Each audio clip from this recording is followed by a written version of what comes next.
线长山又高，处处港口都险要。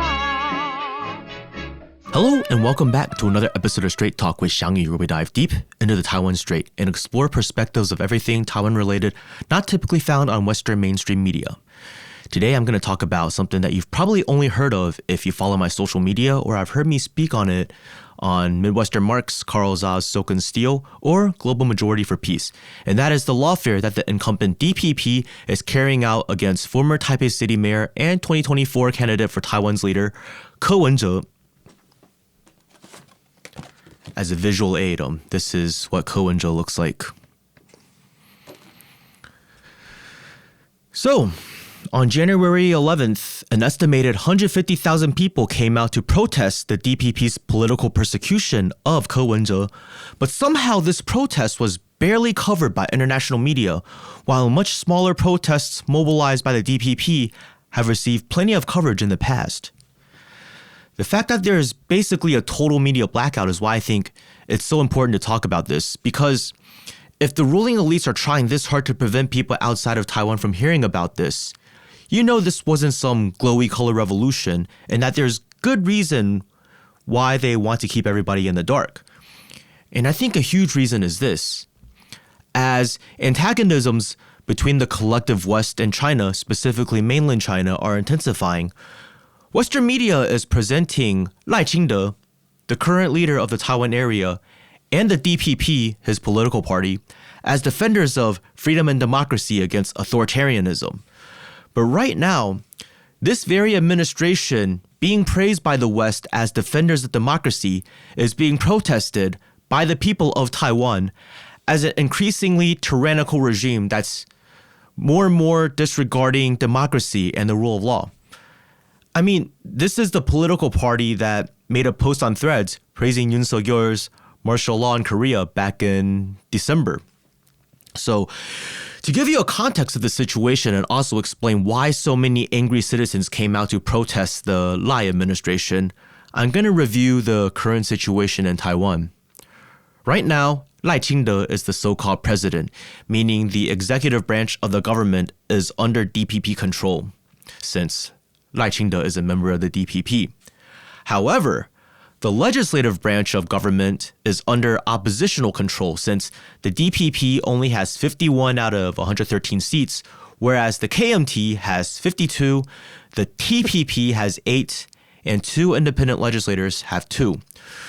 So for those new to the show, the DPP is the Democratic Progressive Party, which is the ruling party of Taiwan right now, while the KMT is the Kuomintang, which is the party that ruled Taiwan under a one-party system from 1945 until the late 1980s, when oppositional parties became legalized. Now, the TPP is the Taiwan People's Party, which is a new third party founded by former Taipei City Mayor Ko Wen-je and is popular among many youths who are sick of the KMT-DPP party duopoly. So, as a reminder, Ko Wen-je, this guy, so you can associate a face with his name, Ko Wen-je, this guy.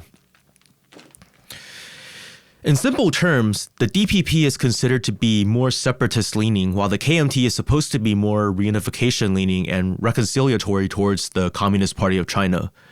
At least this is the public perception, but in reality, both the DPP and the KMT are status quo parties, although Lai Ching-te has developed a habit of making provocative statements challenging the status quo lately, but he's nonetheless not taking concrete steps towards separatism. The TPP, however, speaks of the issue of separatism versus reunification as something that's not productive to talk about because the TPP says neither will happen soon and that we need to focus on the issues that affect the people on Taiwan right now the most, such as housing prices, inflation, wages, and stuff of that nature. As of now, the KMT, TPP, and the 2 independents are in a de facto united front against the DPP, meaning the opposition controls 62 of the 113 seats in the legislature.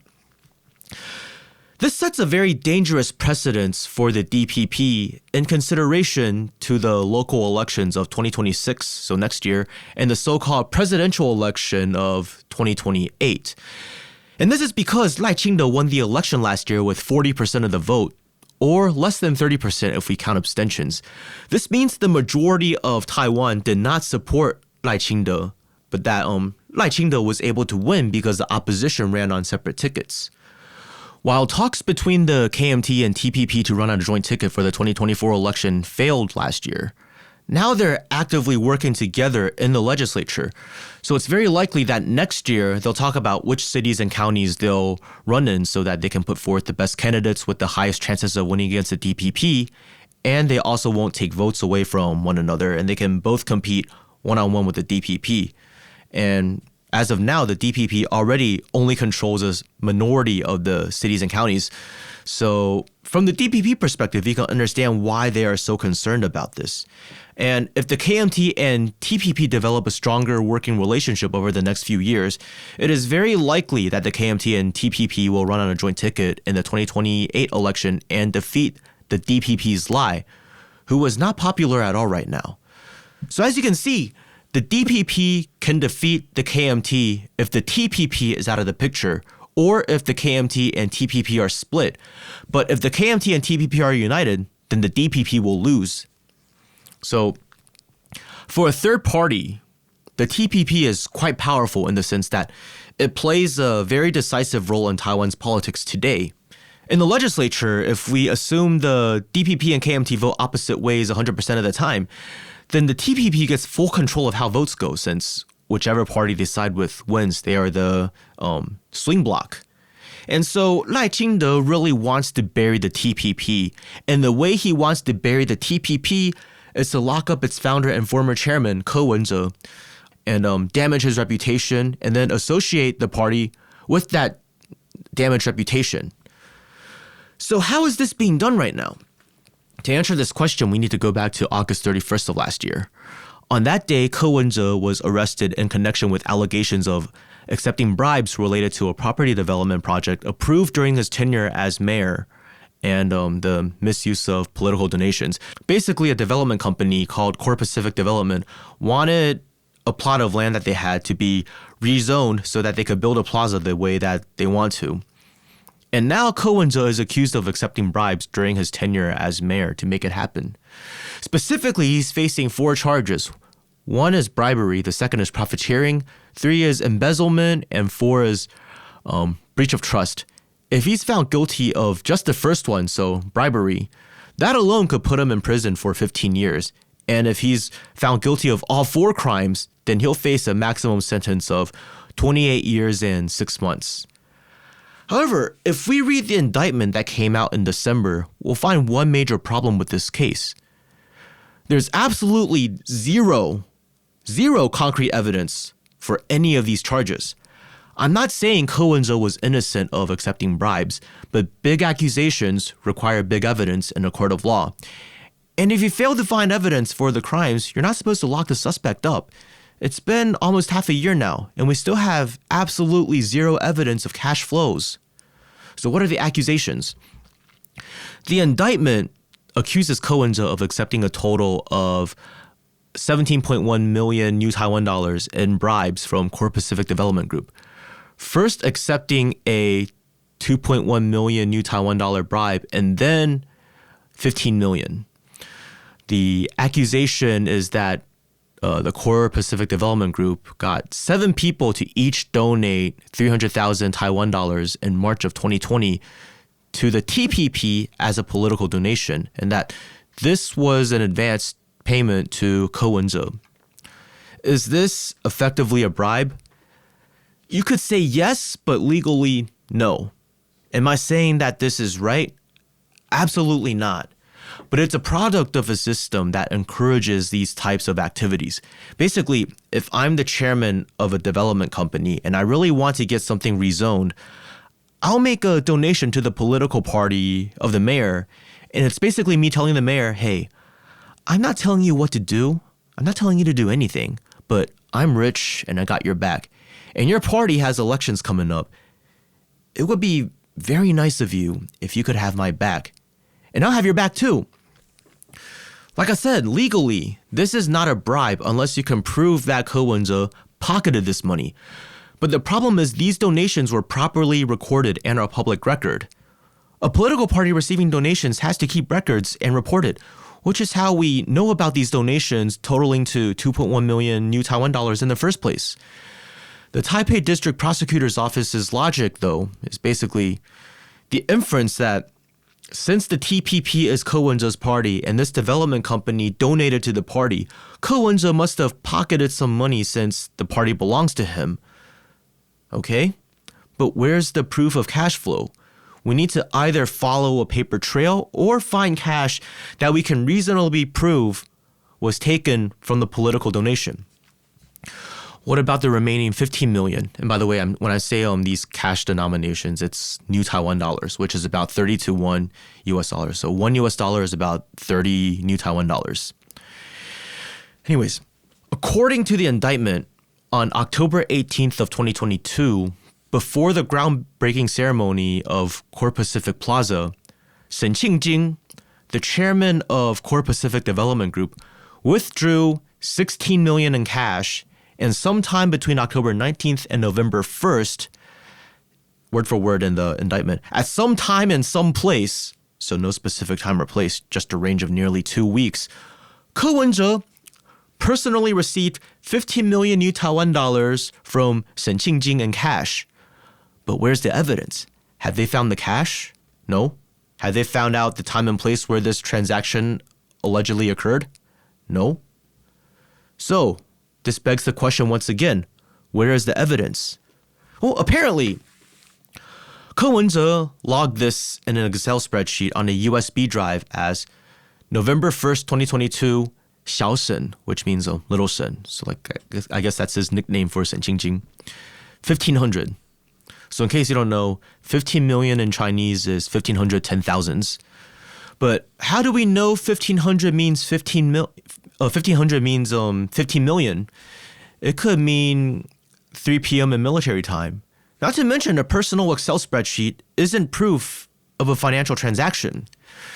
There were other similar transactions logged in the Excel spreadsheet, which were labeled as campaign donations for various members in his party, since 2022 was an election year for mayors and magistrates of cities and counties. So the Taipei District Prosecutor's Office proved, in quotes, quote unquote proved, this 15 million was real by claiming that all 9 other transactions listed in the Excel document had been verified. So this must be true as well. Which, okay, I admit is a bit suspicious, but we're talking about due process here. You need solid evidence, not just deductions like this. Because this is like if I made an Excel spreadsheet, right, that listed all of the women I've dated. And somewhere in the list, I included Christina Aguilera. You'd be laughed at if you used that Excel spreadsheet to prove that I once dated Christina Aguilera. So 15 million new Taiwan dollars. Perhaps Ko Wen-je planned on collecting a donation from Shen Qingjing on November 1st for a DPP campaign and it never happened? Or it could mean anything. The other piece of so-called evidence was a message on the messenger app Line, which is the most commonly used messenger app here in Taiwan. Ko Wen-je apparently sent DPP member Huang Shan, who is a current legislator, a message that said, Shen's already given it, no need to see him again. So yeah, I mean, he's probably talking about how Shen Qingjing already gave the cash so that there's no need for Huang Shan to go meet up with him. But is this the kind of evidence that holds up in court? How do we know what Shen Qingjing gave? So an Excel document and a vague text message is proof somehow of accepting 15 million new Taiwan dollars. Right? And once again, I'm not saying that he didn't accept this sort of bribe, but evidence has not been found. So why has he been detained for nearly 6 months? It's obvious that it's to silence him while the DPP uses the media to attack him and uses the legal system to try to bury him. Because if you can't find solid evidence that proves him guilty beyond reasonable doubt, there's only the following possibilities. Assuming he's guilty, then that means he's very good at hiding money, or it means the investigators are extremely stupid. And if either of these are true, then you don't really have a case. Or you need to try harder and find the evidence that Ko Wen-je is very good at hiding money. And the other possibility is that he's actually innocent.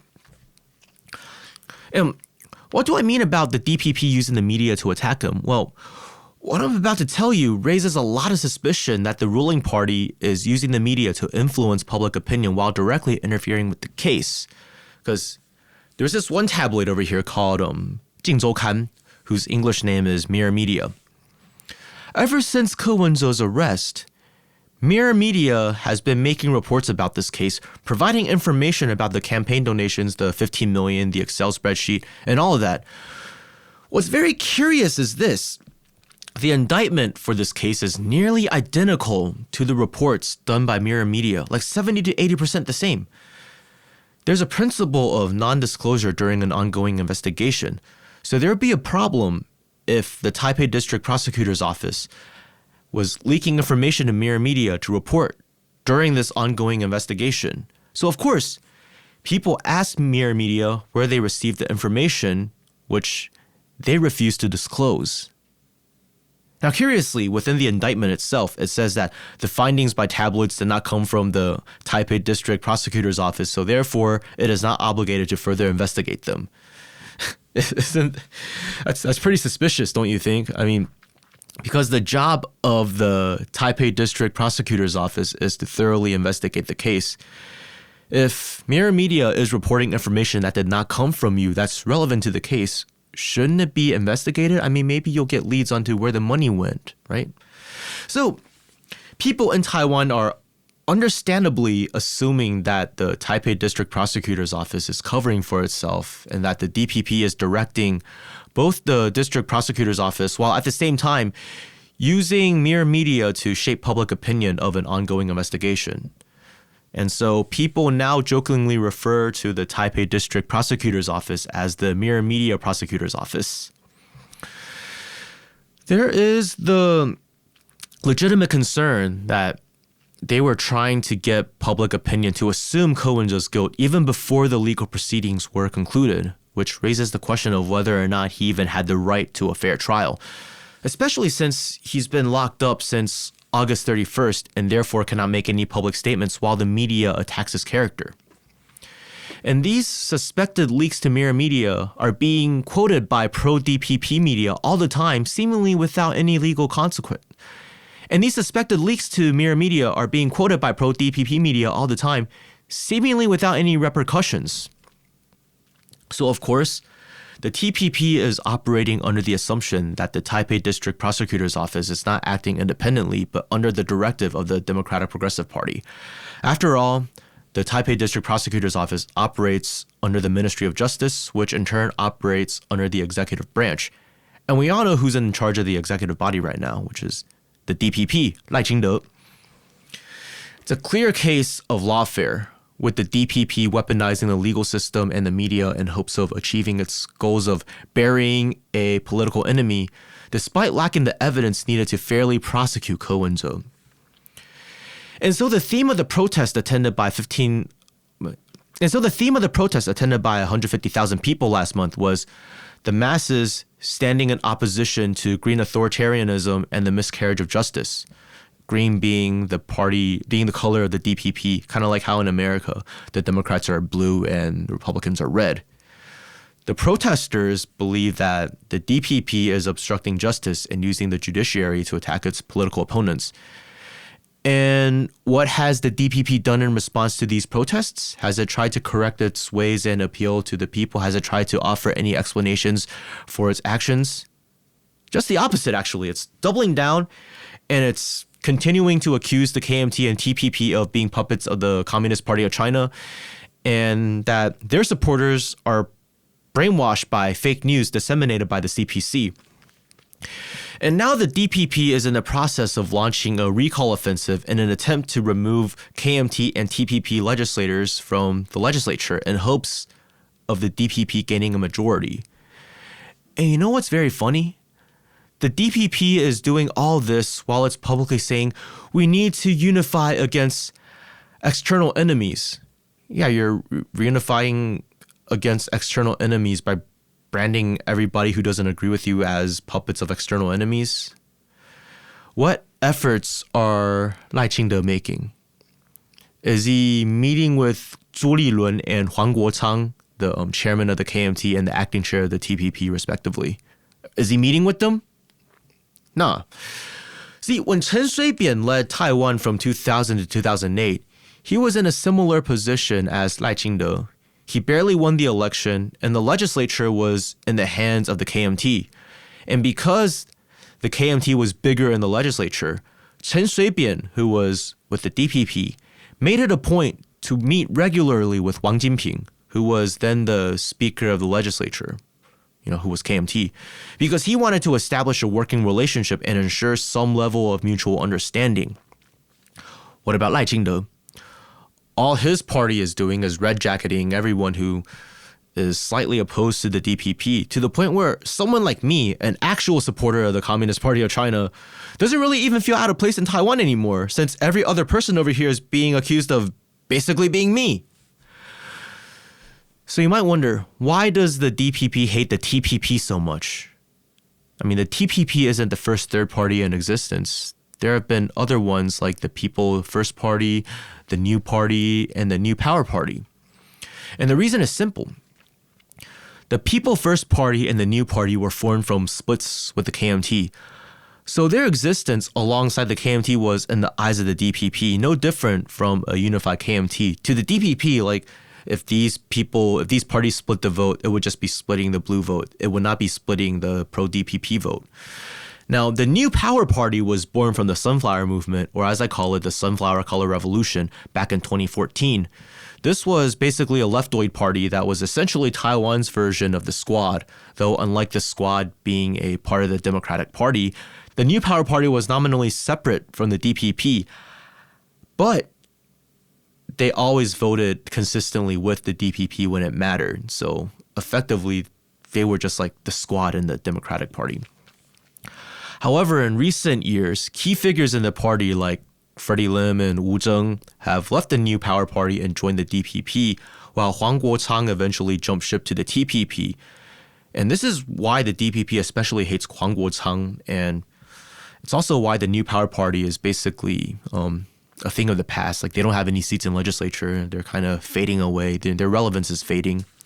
So the TPP was a third party that attracted many former DPP supporters and, unlike the New Power Party, actually votes against the DPP and is holding the DPP accountable.